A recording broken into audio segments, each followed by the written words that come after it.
Hey everybody, welcome to the Fired Up with CJ show. Today we have Swami Khecaranatha here, and we are going to be talking about his upcoming event when we are lucky to have him here on November 3rd and 4th. And he's going to be doing what are called transmissions. So we're going to talk a little bit about what are transmissions, what are you transmitting, what to expect during this wonderful event. So welcome. Thank you. Happy to be here with you. Yes. So I had my first transmission I didn't actually even know what a transmission was. I just attended, and one of Amrita said, "You should sit in the front." I'm like, "Okay," and that's really all I knew. Um, so, for folks who are unfamiliar, what is a transmission? What's happening during a transmission? Well, the practice that I do is called Kundalini Sadhna, right? And it's part of the non-dual tantric tradition. Uh, and one of the fundamental canons of tantric tradition is that it is really the access to our psychic body, what people call the chakras, that allows us to make contact with that that uh, vital force within us, Hmm. and to awaken uh, that vital force and to channel it into the central channel of the Sushumna, the central channel of the Sushumna, which is the center channel, if you will, of which the chakras are part of. Mm-hmm. And the awakening of Kundalini is, in fact, the ascent of that Kundalini Shakti from the depths of our core, and to ascend through the psychic body and revealing itself to us as this universal vital force, not just our own individual vital force, right? And so one of the fundamental things that's happening in a transmission class uh, is the transmitting of a living spiritual force, right? And that living spiritual force is a liberating current. And so the person, like myself, a person who has developed the capacity, the mastery of transmitting Shakti, is transmitting a liberating force, transmitting an energy that, if you will, activates, nourishes that vital force within each person, Hmm. giving it fuel to begin or to continue its ascent into a higher consciousness within us. And so traditionally within the non-dual tantric tradition, there are four ways that transmission can happen. It's called Shakti transmission. So look, Mm-hmm. touch, thought, and word. Hmm. Okay.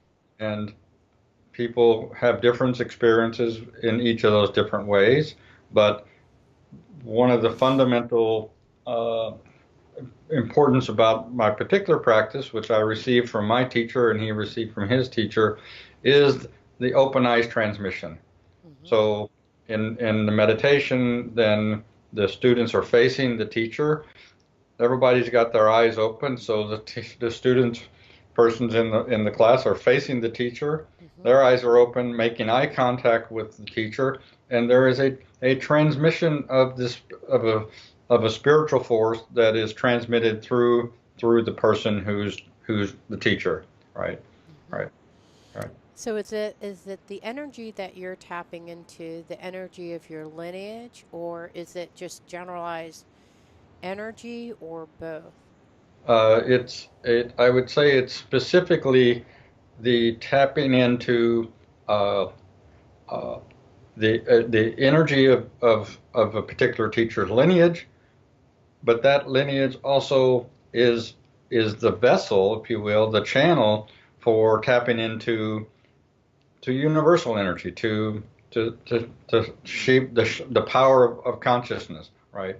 And so it's not limited to the individual teaching, transmitting. It's not even limited to the lineage, right? It is really the connecting to and becoming a conduit and for a transmission of this higher spiritual force. Okay. So Yeah. there's, so I know what happens on my side. What happens on your side? So when you're actually going through, how does one become a purveyor of energy? That I mean, how did you get this job? Well, it either costs you about $10 million or a lot of meditation. Okay. Take your pick. So did you Yeah. reach a point where you're like, okay, now I'm going to give energy, or what? How did you reach a point in which you are now going to be someone? You did a bunch of meditation, and then at what juncture were you at the point where you're going to now? Okay, now I'm going to dispense this energy. Right.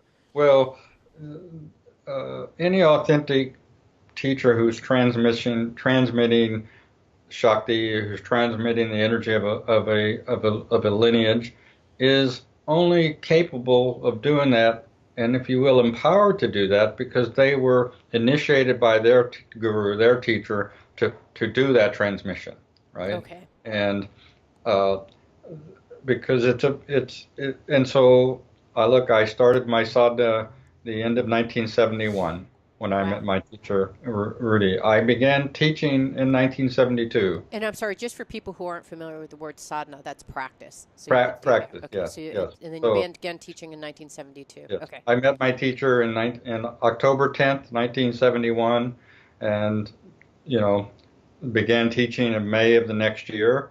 And then, of course, like anything, master of anything takes a lot of time, right, and a lot of practice. But he trained me, he initiated me, he empowered me to teach. And so it's not something that you just decide to do, right? It's a gift, if you will, and a responsibility that's conferred on you. And uh, particularly if you're part of a lineage where that lineage is sacred. And so any teacher who wants to pass on the capacity to carry that lineage has to be cognizant of who they're empowering to teach and training them to do so. Okay. So I started teaching 45 years ago.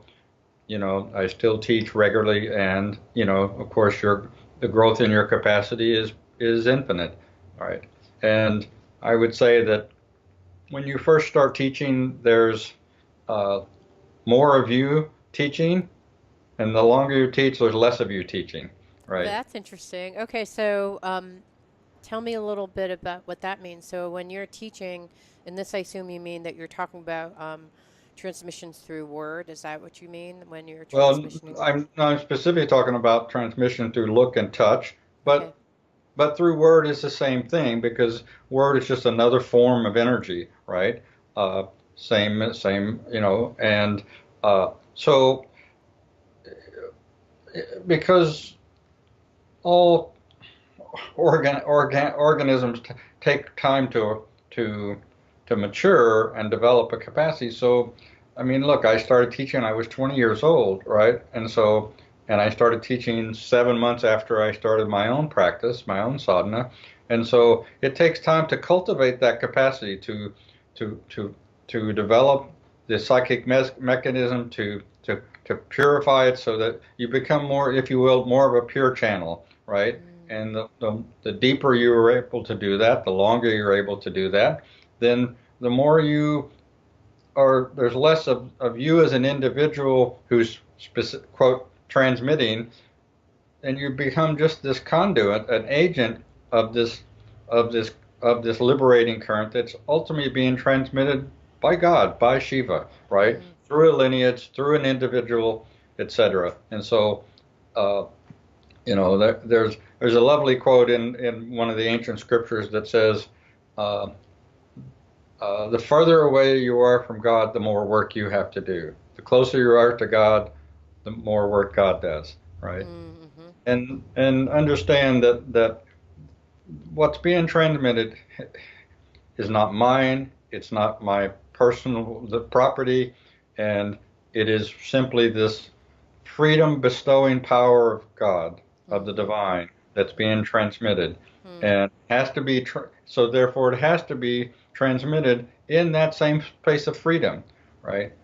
Otherwise, there could be a tendency for the person to believe it's their power or what they're doing. Mm-hmm. And Mm-hmm. understand that while there's a transmission taking place, there's never a putting into somebody something that's not already there. Mm-hmm. There is a transmitting. It's like, okay, it's like we're a light bulb, and when it's not on, but we plug it into the wall, and the juice is there to give it life, right? Mm. So our own individual psychic body, we need that transmission. We need that energy source. We need that fuel, you know, for that Kundalini awakening to be powered, right? And so that's the important thing, is to understand that in terms of the teacher, find a teacher who is authentic, who lives in a simple place of humbleness and willingness to serve that higher force, to serve Shiva, to serve God, whatever word you want to use that, right? Uh, so, So what I've gotten so far is that you've so a year after you learned this, you were teaching, and the teaching for you may have been the look, the touch, the thought, or the word. So you're going through doing transmission yes, throughout for the last 40 plus years. You've been right, giving transmissions, yes, and so and during that course of those 40 years, what you've learned to do is step out of the way so that you can become a pure channel of the transmission. And so whether it is your word or your touch or your look or your thought, it's all kind of tapping into your lineage, which is also tapping into some source, the original yes, source. And through the look through your eyes, so when you're coming, so when I actually sat through, from my experience of it, so first of all, I didn't know what to do. So I'm supposed to keep my eyes, as a person participating, I'm supposed to keep my eyes open the whole time. exactly. Okay, so at one point I thought, maybe I should, when he's looking at someone else, maybe it's not polite because I'm stealing some of their energy. So I'll close my eyes. I got plenty to give. So I didn't know. I was like, well, maybe this is rude because he's having an individual look at one person. And so, because I could, when I saw you, you were looking at one person and then another person and then another person and then another person. And I thought, well, I don't want to get in the way. I shouldn't be looking. But you Right. do want to keep your eyes open the whole time. And is it literally the energy is coming through, I don't know. I don't even know what direction it's coming, It's but coming through all orifices. oh, that's pleasant. It's look, it's being transmitted through the psychic body, right? Oh, Right. okay. So it's heart to heart. It's navel chakra to navel chakra. But there is also a transmission through the eyes, right? You Oh, know, okay. if I say a word, where's that transmission going to take place? My Through ears. your ears, right? But it's being transmitted into the core of you, right? Into your psychic body, into the core of your own consciousness. Transmission happens, I believe, as we said earlier, it really happens heart to heart, Hmm. right? And I mean consciousness to consciousness, right? Uh, it happens energetically, right? And energetically, that transmission is being transmitted into the psychic body of the individual, and the core of that psychic body is consciousness, right? Is pure consciousness, of which the psychic body, all individuals, all of us are this individuated expression of consciousness. Hmm. That is in fact the definition of Kundalini, right? Hmm. And we are expressed as what's called Kundalini Shakti, this autonomous power within consciousness to express itself into individuality, right? And that expresses itself into individuality in us in the form as Kundalini Shakti, and we then are what forms around that is our psychic body, Hmm. our physical body, and our mental and emotional body. There's Oh, something. okay. Yeah, I've seen So those. I've seen those before in yoga classes. So they talk about the sheaths. Is that what you're talking it, about? you can think of it like that. Here's something really that might help understand. It's such an extraordinary thing that over the last 20, 30 years, scientists have been able to determine that when a when a woman becomes pregnant, right, the first thing that shows up in them is a streak of light. Pure streak of light. That is consciousness. That individual, that pure consciousness, creating this individual expression of itself, starting as this streak of light. The highest form of the Sushumna is a streak of light. But out of that streak of light forms the psychic body, the chakras, the central channel, what's called the Sushumna, and out of that forms the physical body. We're not our physical body, right? We're actually not even our psychic body. And what is a psychic body? Is it what is that then? Psychic body are the chakras, the channels where this vital force flows through us, right? So it's like a system. It's like the chakra system is the psychic body that is created after the streak of light. It's almost like exactly like right. Concentric circles of a tree. Yeah. Okay, so the next one that's formed is the system called the energy system. Yes, exactly. Okay, got it. Okay. So in transmission, what's happening is that there is a direct connection from the person transmitting to the psychic body, to feeling the psychic body within the person, if you will, feeling the blocks, feeling how strong the flow is, and energizing that system through transmission, right? That is called Kundalini transmission, the Shakti transmission. And what is it that you're energizing? So I was born with a streak of light. I probably still have like a tiny itty bitty piece of light inside of me. No, so, you are pure streak of light. And the psychic body that forms out of that gets, for lack of a better word, contracted and filled with impurities from our ego, from our karma, etc. Just think of it, I always describe it as like an old tractor sitting out in the field, that hadn't run in 100 years, and it's just rusted shut. It just won't turn. You try to turn the key, it won't turn. Well, our own psychic body, from quote non-use or misuse, gets gucked up, right? And so there's a dual process where the teacher may be, if you will, cleaning the psychic body, maybe extracting some tension, but also connecting directly into the depth of the psychic body that is not filled up, that's not filled with impurities, right? Energizing that. So it's just simply illuminating that which is already within you, right? Okay, got it. So when you're doing the open eye transmission, you said that energy is coming from all of your orifices, but it's actually it's coming from your psychic body and hitting my psychic body. So it's hitting the psychic body, the energy system. So it's almost like you're plugging into my energy system and saying, CJ, remember that streak of light? Hello. Yeah. Okay. And the access to that streak of light, which is consciousness, is energy. So in essence, our sadhana is to come in contact, activate, nourish, and learn to really feel that spiritual current running through us, right? And then that leads us to consciousness. So in a transmission, I may be, I would be at once feeling the chakras, right? I'm also feeling the central channel, right?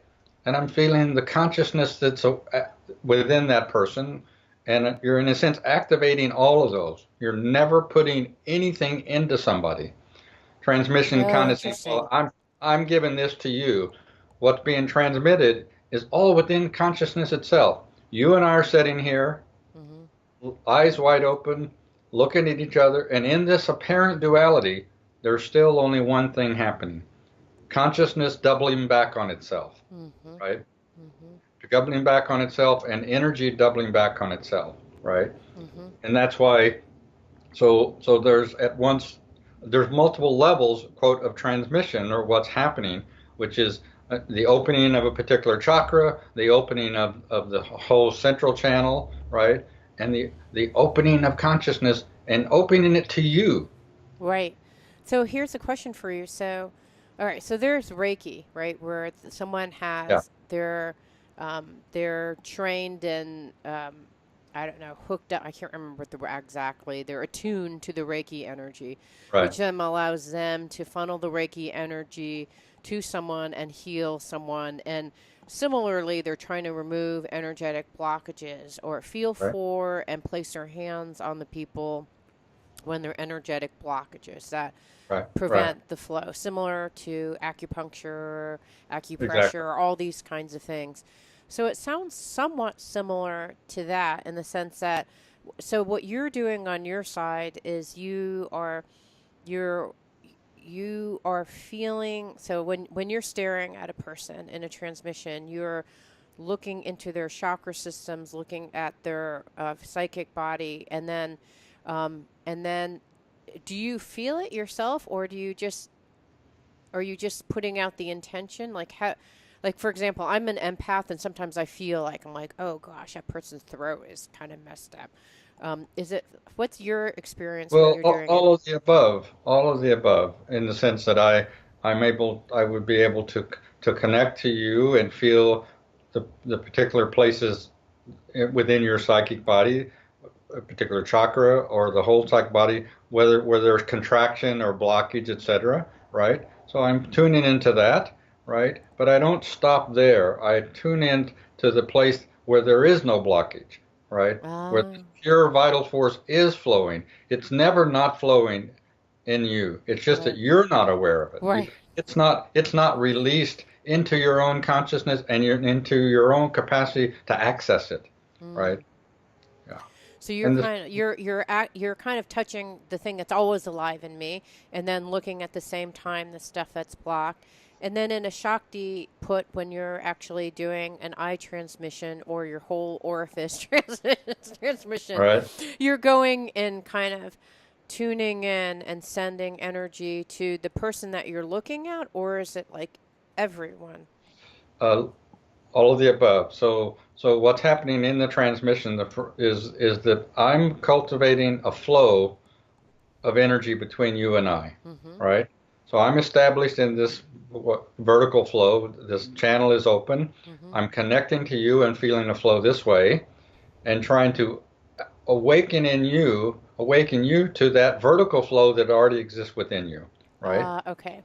Okay. Okay, so then that's what I'm doing, if you will, with specifically with an individual when I'm looking at them, right? Okay. Now, I also might be just tuning into the depth of that consciousness in them, and if you will, transmitting, awakening that level within them, right? Mm-hmm. Right, depending on what, it's not like I do a diagnostic of each person, right?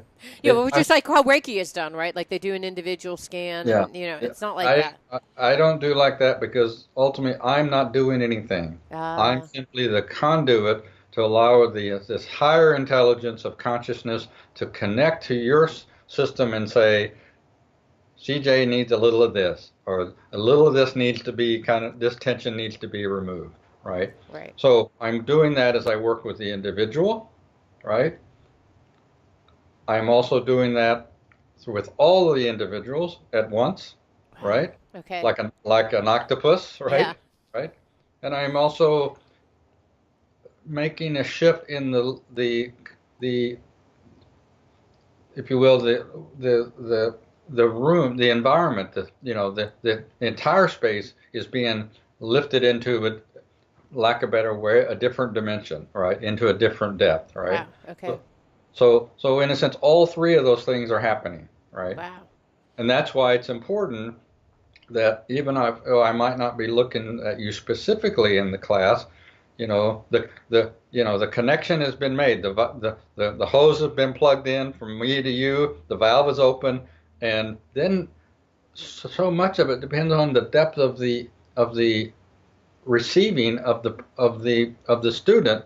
The teacher is never the limitation from that in that sense, right? Once the connection has been made into the individual, into all the individuals, into the space, then the portals are open, right? And But then you it's said that the receiver is the actual. So someone says, like I went to the workshop that in Berkeley with Jim, who's a friend of mine who was at the same workshop from the Seattle guy, right. and he's like, I didn't feel that much.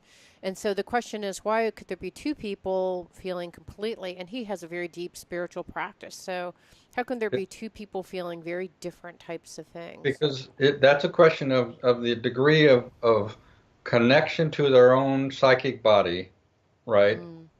One person by the other, right? And also, not some of the most profound things that may be being transmitted or openings that may be taking place in an individual aren't necessarily present to them at the moment. It may be something that's deeply opening in them, and later it opens, right?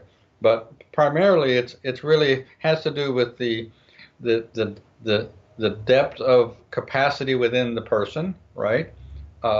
And that's not just in the moment, but they've come into this life with a certain spiritual capacity that's been awakened or not awakened in them, and so each person has a different experience. The primary thing that most people are going to feel is is energy, right? They're going to feel this energy moving in them, or they may feel this energy coming at them being transmitted.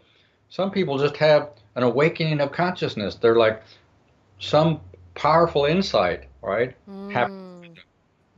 One isn't better than the other. It really depends on the readiness, if you want to think of it like that, of the person that's receiving the transmission. Right. So what you receive can come, first of all, not necessarily, it could be delayed in time. It could be something that you may not even be able to experience, but is happening nonetheless. Exactly. It could be something physical or non-physical. Like for me, it comes in this like shaking leaf scenario, but it could actually come into an insight. So there's all different types of things that you may be getting. So, because during the workshop, it feels weird because I was shaking, and then people were asking, "Why am I shaking?" And I feel actually embarrassed about shaking, but other people are experiencing different things, right? So it's not good to compare yourself, just like a yoga class. No, Don't not compare at all. yourself. Not really good to compare because it's not comparable. And look, that shaking is called kriyas. That's just energy meeting, a system. And sometimes it's because it's really creating an opening. Sometimes it's because it's meeting a blockage, right? Right? That isn't that this is good or this is bad. That's just what's happening. And this liberating current has its own intelligence, right? And in some ways you can't get caught up in your momentary experience, right? And so different people have different experience. You shouldn't feel guilty that your body's moving around. For years, when I was with Rudy, I mean, I had lots of strong kriyas, and my body, I would fall over or I would pass out or whatever, and none of these are dangerous or anything. They're just what's happening to the system. And then over time, as you cultivate a capacity for that flow within you and to receive energy, then the kriyas will diminish, right? Particularly in terms of the physical or even the mental and emotional kriyas, right? And so, and this I'll just say for people who may do something like me, where they will receive it. And I literally, when the last day you touched me, and it must have been, so there's, you had talked about a look, which we talked about, open eye transmission. There's a touch, which is like you'll come over and I think you had touched, different parts of my body, which I assume were blockages or whatever you were led to. I'm basically tuning in to your psychic body, right? Okay. Whether I touch you on the forehead or the back, It could be your back or your heart. Like I can touch you on your shoulder, and there's not a blockage in your shoulder. I'm just tuning in to your psychic body. Okay, and then and so when that happened to me, I literally passed out, and then I was so embarrassed. I mean, I was kind of shaking and embarrassed and trying not to get in your way when you're touching the other person. It's kind of embarrassing when these things happen. But what I'm hearing you say is, don't go there. Right. Don't go there. Don't feel guilty. Next time don't feel you bad. come, we'll get you a little sign to hang around that says, "Forgive me for having kriyas. I'm not embarrassed." I would sit down and I would tell people, like, I'm a shaker, so if this feels disturbing to you, please tell me. And like, I'm like passed out and I'm like almost in someone's lap, it feels awkward and And on one level, yeah, it's awkward, but it's not awkward because look, that's what's happening, and yeah, everybody's having a different experience, and right. other people may be doing those same kind of flip-flops in their mind, right? It's, Or you they know, may be crying, they, like if you find yourself in this workshop when you come to East West on November 3rd and 4th, you find yourself crying, flip flopping around, having nothing laughing. happen, laughing. It's all good. Like No, it's not like shh, stop shaking. It's kind of no, like no, it's no, all none good. none of Whatever, that. let it None of go. no. We're just Okay. partying down, right? Okay, God. So and someone was telling me, and I don't. Someone had worked with Amaji, and they had said when she did a hug, which is her kind of touch transmission, I Right. think Yeah. they had said that they said that they looked into her heart and just saw the universe, like they just saw planets and orbits and Sure. all this kind of stuff. Right. What is happening in that case? Like, and the people have talked about Same in thing. Rudy's It's thing, look, and any form of transmission, understand that it's consciousness doubling back on itself. hmm Your consciousness is not different than my consciousness. It's consciousness looking at itself, right? okay, And so the person that hugs Amaji and looks into their heart and sees the universe, it's seeing that person is seeing themselves. but That is facilitated by Amaji because just she's reflecting back. because she's open and that awareness is her awareness, or it's even available through her, even though it may not exactly be her awareness, and she may or may not, as in my case, be aware that you're having that experience. It's my job to keep my grubbies off of you, right? Right, Off of your experience. I'm not trying to dictate an experience to you or limit or even create a particular experience, right. right?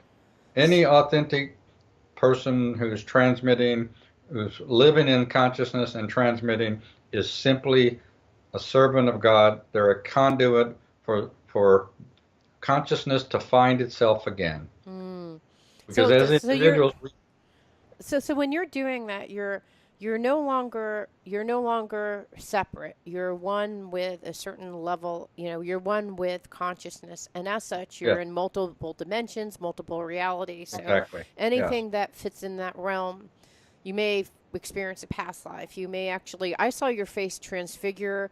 Gideon sure. saw you float in a cloud of gold lame, like, like Yeah, yeah, exactly. yeah, Like what you experience is whatever when you went into your level of conscious and had it reflected back, it's whatever reality you popped into. Does it mean anything? Like, does it mean that I saw this and Gideon saw this and someone had a past life, or it doesn't mean anything? It's just it means that you saw this and he saw that, right? mm-hmm. And what's important in all those is two things: not the content of the experience, but the energy of the experience and the revelation of the experience. Mm. So, people get all caught up, I see all the stars, etc., and oh, ain't it pretty, and all that stuff. What they really should be is simply absorbing the energy or the level of consciousness that's being made available to that person, right? All Mm. the drama is just drama. There's no drama Ah, in okay. So it's simplicity. like okay, because and it's so hard not to. The content Yeah, is so fascinating, right? Your yeah, face transfigured, you became 3D and 2D. I mean, it was yeah, so caught up in like, what the hell is going on? But right. you're saying so instead of doing that, just kind of absorbing. What did that look like when one absorbs Just that? you're just opening and receiving, and you're not judging it, you're not categorizing it, you're simply opening, and the most important way to understand it, you're just surrendering, and you're surrendering to what's being awakened in you, right? And you might have some profound insight, right? You may see God, God is standing there in front of you. You may never ever see that again in your life, which Mm. doesn't mean that you aren't coming in contact.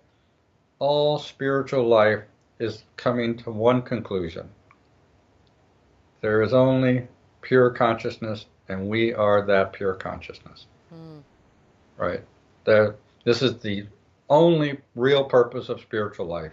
Everything else is just the story and the details, and it's part of our life. Okay, got But so when I'm doing, I'm like, I became one with consciousness. Period. It's not like, oh, so I saw the stars and the light, and then that's all the content in the story. I mean, that's fun and yeah, fascinating, and and it's yeah, validating that you went someplace. But yeah, it's more like I was one with this pure consciousness, and yeah, I could feel it at that moment. yeah. And then what we do in our sadhana is not try to replicate that same experience, but to establish ourselves in that experience of pure consciousness, right? That's why, as my teacher called it, depth over time, right? Hmm. Because it's not, look, seeing Jesus, seeing Moses, seeing Muhammad, seeing God Right. stand there in front of you, Right. if it doesn't transform your own consciousness, and if you're not able to ultimately live from that place of consciousness, then in a sense it's meaningless. It's like going to the movies. Boy, that was Mm, a great movie. right. So what, right? Fun. You enjoy it while it lasted, but you know, if you're not living the movie, then it's it's all about the transformation of your own consciousness simply from dualistic consciousness into consciousness of unity.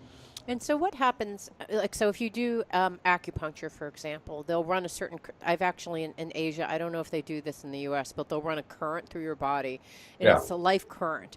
And so your body goes, oh, oh, oh, that's available to. Oh, that's where I should be resonating. And then all of a sudden, your body, kind of, if you have stuck energy, it kind of starts vibing with whatever energy and attuning to that energy that comes along. And so that it goes, that's what I'm supposed to be doing. I'm supposed to be vibing with this particular energy from the exactly. acupuncture. Similar kind of thing. It's presenting that level of understanding to your system, and it's not that that some in a lot of those kind of modalities, it's called total well-being, Hmm. right? And it's there is a place of total well-being in us, and it's always there. We may start to get a pain in our shoulder. That doesn't diminish that place of total well-being. It just means we're not accessing that as much, right? And by accessing it, then that healing happens, if you will, from the inside out. And so Mm. acupuncture, Reikki, those are all infusing energy into the physical body and the channels of Ah, energy that run through the whole body. There, there's 62,000 nadis that run through the body, right? And they're important. That's how your physical body is given life by these currents, right? mm. But the channel that's important to us spiritually is the Sushumna, right? Okay. So could it be a byproduct of clearing out the Shushuna, maybe an overall health benefit, or is it Of, that's not of the goal? No, it's not exactly the goal, but it should be a benefit. But at the same time, it doesn't guarantee that. And we're not Okay. doing spiritual life work in order to become healthy. We're Right. doing spiritual life to become free. Okay. And an unhealthy body or a healthy body is not a determinant of that inner freedom. Okay. Okay. So, other questions. So, people who've had, so as I understand it, I've heard someone was telling me like, and I think someone had told me once you have to be careful because all these kind of experiences can be like a sideshow. Like you start getting excited, like you're saying, like the best Right, movie on earth because you're going to right, all these right, realities and seeing aliens and like who knows what you're doing. What you're right, doing, I think it would be very. Um, uh, uh, Tempting to kind of go through the fascinating experiential sense of it. But right. someone was telling me that their guru was breathing for them. So the guru was breathing through their body so that the person could, so it was a transmission through breathing. So that person knew how to breathe properly. Is that Yeah, also a thing? that's a thing. Okay. Right. Okay. It's not something that you do, but it's a thing that Uh, one, or, I plead the fifth. okay. Okay. And then so then you also have so there's look, touch, thought, and then word. So how does the thought and word transmission work? Well, word is, I say to you, CJ, I want you to start meditating 3 hours a day. Okay. Or CJ, I want you to to do something, right? Okay. That somehow is important for your spiritual life. That's an energetic transmission that's happening through word, Right. right? Right. That Okay. can happen through thought, right? Oh, so you're thinking, CJ, you're not saying to me, but you're thinking it in your head I'm and not thinking for you. I'm thinking I want CJ to be free. uh And so okay. there's a transmission of that energy of freedom. And it's not different with the breath, right? Right. You know, and there's multiple, if you will, advanced levels of what's happening in class. That's not really important at this stage of Yeah, our, no, I'm just trying to yeah, understand. right. So then let's say someone has an experience. So the mindset to have to in order to have an experience, why you said why certain people have experiences, why don't, why their experiences differ. Are there certain ways that the receiver can just block and not allow the energy to come through? And if Why would they so, do that? I don't know, Why but would they want to do that? Right. I'm not sure, but if could that explain why some people don't have an experience? Well, yes, of course, because the receiver has to want it, and they have to open to receive it. If you come into my class, you sit there like a bump on a log, and Right. just no, I'm not going to open this guy. Well, what are you doing there? You are denying the possibility of transmission because look, there's never with an authentic teacher, there's never a willful act that's being done. You sit there, you're kind of contracted, you're pissed off at me, I'm not going to try to, I would never try to force something into you, right, that you're not wanting to receive. That would Um, be willful on my part, right? So the depth of willingness, of intention and wish, if you will, in you it really is the determinant of what you receive. Because look, I can sit there and let's use numbers. Let's say I'm broadcasting, right? And the most powerful broadcast is 100, right. right? Got a scale. We got a Shakti meter here, right? And I'm broadcasting at 100 decibels, Right. right? And I'm just humming, right? And you know, not every person is going to receive that level of energy at 100 decibels Um, based on their own momentary capacity, the maturation of their capacity to be aware of the psychic body and to create that allow that liberating current to happen, right? And it's not it. So what's happening is that I'm blasting at 100 decibels. Half the class is getting it 50, and 4% of us getting it 1, and one's getting it 99%. It's not my job to say how the person receives, right? okay, so let's say that I'm like, CJ told me to come to this class, and I don't know who Nathaji is. I don't trust the Right. guy, right? So I may be at one, and then let's say you come in and are like, oh, I'm totally connected to this. I want to be open to this whole thing, and let's say that is there an equivalent where I may want to get 100, but my psychic body is only able to get 50. Uh, at least in your immediate experience, that may be true, but Okay, so it's not okay. at, It's not like, are you at, going to blow out my circuits? Like, could there be a no, case where you're like, oh, Nadi came and blew out my circuits? no, and Okay, because again, if it was me doing something, yes, that might happen. But an authentic mm, teacher is simply the conduit, and the energetic intelligence of that force says CJ is a 12 today, right, right? right, and Right. it's like I can only give her 12. Oh, she's only going to receive 12, He's only going to regardless of receive what I'm 12. going to It send. doesn't limit me from transmitting at 100 to things like that. Okay, and can And, people? Sorry, go ahead. I think it's important to understand that. So the person comes in and they're all, well, I don't know about this and Yeah, whatever. Here's a perfect example. So one of my close students, a person I met at Kripalu a number of years ago, and it was a 4 5 day workshop. And she kind of sat there the whole 4.9,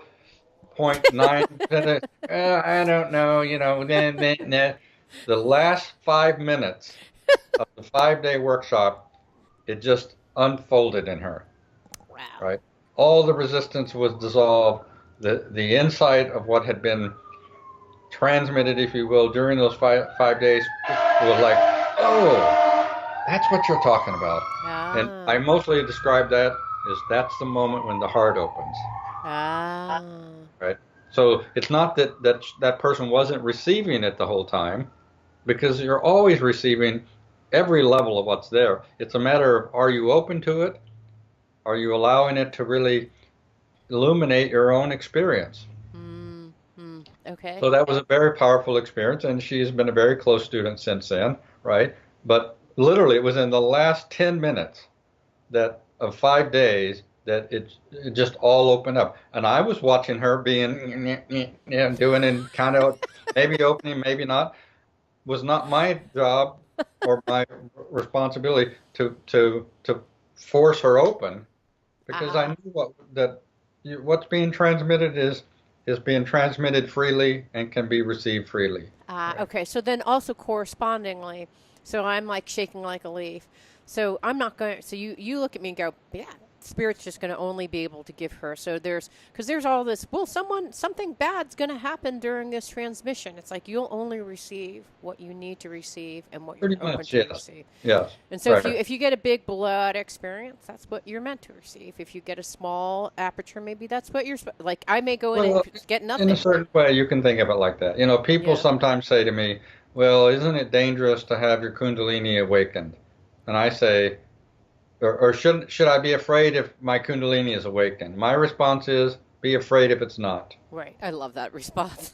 Because that is, look, our sadhana, our spiritual freedom is this Kundalini awakening and revealing itself and revealing its source, which is pure consciousness, which is Shiva, which is God, whatever term you want to use it. That is the purpose of sadhana. Mm. So, Everything else is drama. so someone had said along the same line. Someone had said to someone who had, I'm in this. I told you I was part of this circle. Someone had what a Kriya Yoga person said, a premature experience of Kundalini. So if that's true, can someone have a premature experience? No. Right? I mean, It may be premature in the sense that they hadn't quote done anything to make it happen, right? And it may be premature in that maybe they're not quite trained to to receive and channel that energy, right? When that happens, go find a teacher that can help you learn how to integrate and assimilate and channel that energy in you. There is no premature Kundalini awakening, because Kundalini awakening happens by God. That's Shaktipat, means descent of grace. And that is what's happening. That pure consciousness is awakening in itself into the individual. It's time to go home. mm, How could there be something premature about that, right? mm, mm. Okay, so the whole of like, oh, you need to go back but you're saying the way there's a proper way of channeling the energy, and so and that you learn from a teacher, Yes. and so that you offer through your meditation practices and such. Yeah. Now you are in Berkeley, and so people are able to go to your workshops or weekly transmissions. I can't go to your weekly Right. transmissions, yet I'm still shaking when I'm doing your meditations. Right. Um, what's happening, one? And does someone have to like how does one have to be in your presence, physical presence, in order to continue on? So let's say people in Seattle get activated and they're like, well, he's in Berkeley, what do I do? You don't have to be in the physical presence. Okay. Once that connection is made, then it's there, and it's not limited by time or space, right? It's just not. And yes, is it easier, if you will, or maybe more consistently stronger, powerful experience, more faster, if you will, if you're able to be in the presence of your teacher more. But it doesn't the transmission, once the connection is made, the valves are open, Mm, right? And I mean, look, my teacher died 43 years ago. Not a moment changed in terms of that connection. Well, what changed is it gotten more and more powerful, right? mm, So his physical presence was nice. I loved him. I wanted to be with him, but it hasn't, the energetic connection has expanded, not diminished. Mm. He's not just in another town. He's in some other heaven. Who knows where he is? Okay, Yeah. so someone doesn't have to actually see you on a recurrent basis. They could be coming in to the event in Seattle, connect and see, because as I understand what you're saying, it's really just connecting to that level of consciousness. So once you've come in and like put in the internet connection, it's there. So Yeah. Then you have to get on your computer every day and dial in, right? right, Yeah. yeah, get You on have and to do do the your, you have meditations. to do your work. Yes. You have Okay. to do your meditation, etc. And so if someone like myself, like I was lucky enough to be in Berkeley when this happened, and then and you were nice enough to meet me afterwards to answer questions.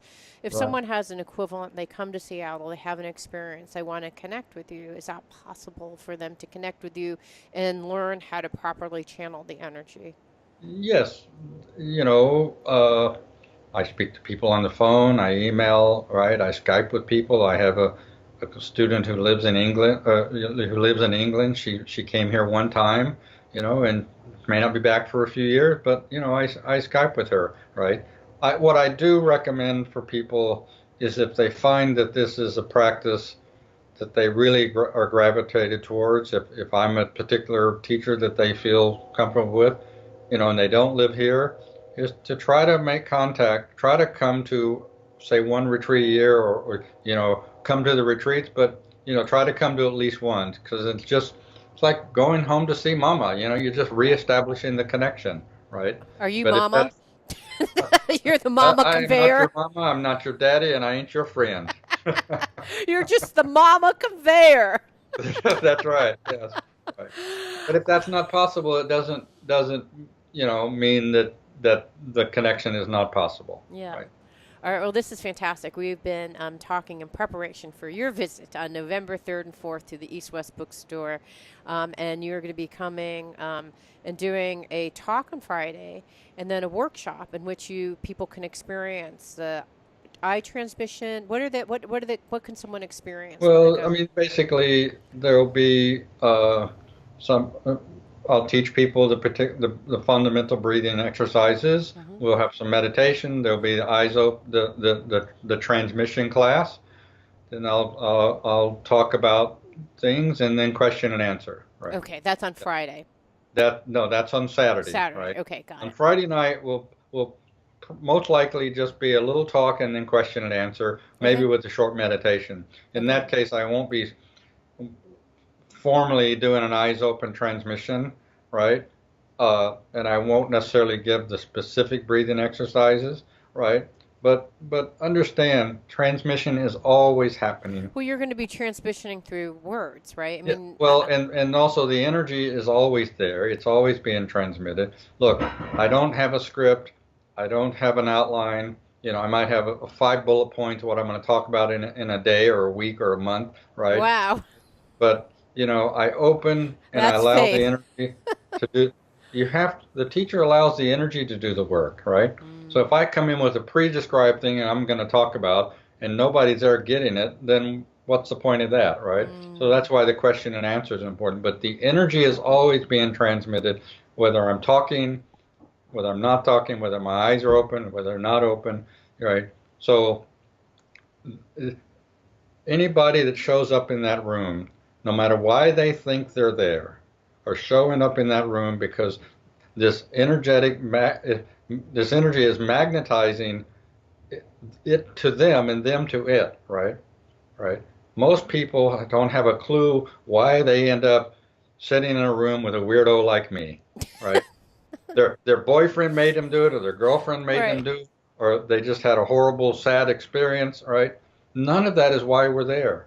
We're there because God has called us home and simultaneously said, here's a light bulb. Go find a place to plug it in. And that's the energy of the teacher and of a lineage. I'm so excited to have you here. Thank you I am much. so pleased that I'm coming, and so nice to talk to you, and I look forward to seeing you and everybody else that wants to come and party with us. It means so much to me that you're listening to the show, and would love your support in any way by giving me comments below, or to subscribe to the show, or share the show with friends. Thank you again for your support. Love and blessings.